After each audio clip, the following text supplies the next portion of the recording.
നൂറ്റാണ്ടുകാലത്തിനിടയിൽ അഭിമുഖീകരിച്ച ഏറ്റവും വലിയ പ്രളയം കേരളം നേരിട്ടപ്പോൾ നമ്മുടെ രക്ഷയ്ക്കായി പറന്നെത്തിയ ധീരജവാന്മാരിൽ ഒരാൾ ജമ്മുകാശ്മീരിൽ കഴിഞ്ഞ ദിവസമുണ്ടായ ഹെലികോപ്റ്റർ അപകടത്തിൽ മരിച്ചുവെന്ന വാർത്ത മലയാളി സമൂഹം ഞെട്ടലോടെയാണ് കേട്ടറിഞ്ഞത്. 31 വയസ്സുകാരനായ സ്ക്വാഡ്രൺ ലീഡർ സിദ്ധാർത്ഥ് വസിഷ്ഠാണ് മരണം തട്ടിയെടുത്ത കർമ്മനിരതനായ ആ പോരാളി. കശ്മീരിലെ ബുഗ്ദാമിലുള്ള കൃഷിസ്ഥലത്താണ് വ്യോമസേനയുടെ Mi-17 ഹെലികോപ്റ്റർ തകർന്നു വീണത്. നിരീക്ഷണ പറക്കലിലാണ് ദുരന്തം ഉണ്ടായത്. സാങ്കേതിക തകരാറാണ് ദുരന്തത്തിന് കാരണമെന്നാണ് പ്രാഥമികമായ വിലയിരുത്തൽ. 6 വ്യോമസേന ഉദ്യോഗസ്ഥരും ഒരു നാട്ടുകാരനും ഈ അപകടത്തിൽ മരിച്ചതായി റിപ്പോർട്ട് വരുന്നുണ്ട്.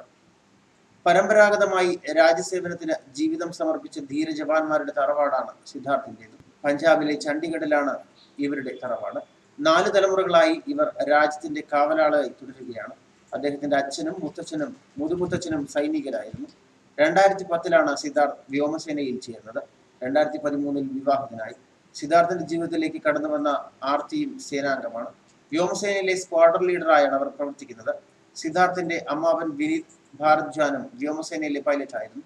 17 വർഷം മുൻപുണ്ടായ വാഹനാപകടത്തിലായിരുന്നു അന്ത്യം. സിദ്ധാർത്ഥ് ആർത്തി ദമ്പതികൾക്ക് 2 വയസ്സുള്ള ഒരു മകനുമുണ്ട്. അംഗദിൻ എന്നാണ് സേനാ കുടുംബത്തിലെ ആ നവാഗതന്റെ പേര്. കഴിഞ്ഞ ജൂലൈയിലാണ് സിദ്ധാർത്ഥും ഭാര്യയും ശ്രീനഗറിലേക്ക് മാറിയത്.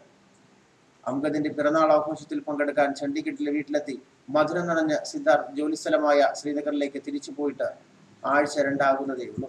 അതിർത്തിയിൽ സംഘർഷം തുടങ്ങിയതോടെ അവധിയിലായിരുന്ന സിദ്ധാർത്ഥിന്റെ ഭാര്യ ആർത്തിയോട് അവധി ക്യാൻസൽ ചെയ്ത് തിരിച്ചെത്താൻ നാവികസേന ആവശ്യപ്പെടുകയായിരുന്നു.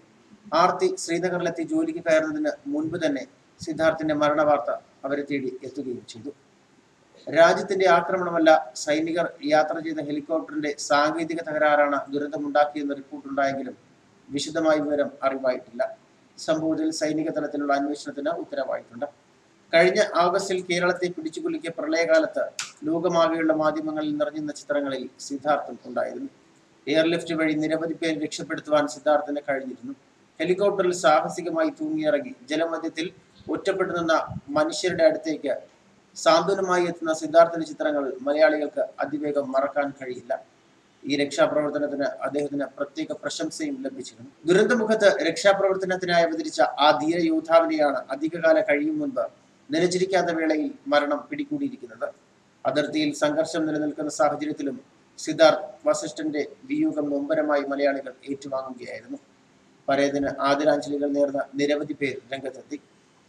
മരണം എന്തിരുന്നാലും ആരുടേതായാലും മനുഷ്യസ്നേഹികളെ വേദനിപ്പിക്കും. ബന്ധുജനങ്ങളുടേതായാൽ ആ വേദനയുടെ ആഴവും വ്യാപ്തിയും കൂടും. അനേകം മലയാളികളുടെ ജീവൻ രക്ഷിച്ച രക്ഷകൻ എന്ന നിലയിൽ സിദ്ധാർത്ഥിന്റെ വിയോഗം കേരളത്തെ കൂടുതൽ നൊമ്പരപ്പെടുത്തുന്നു. ന്യൂസ് ഡെസ്ക് മലയാളി വാർത്ത.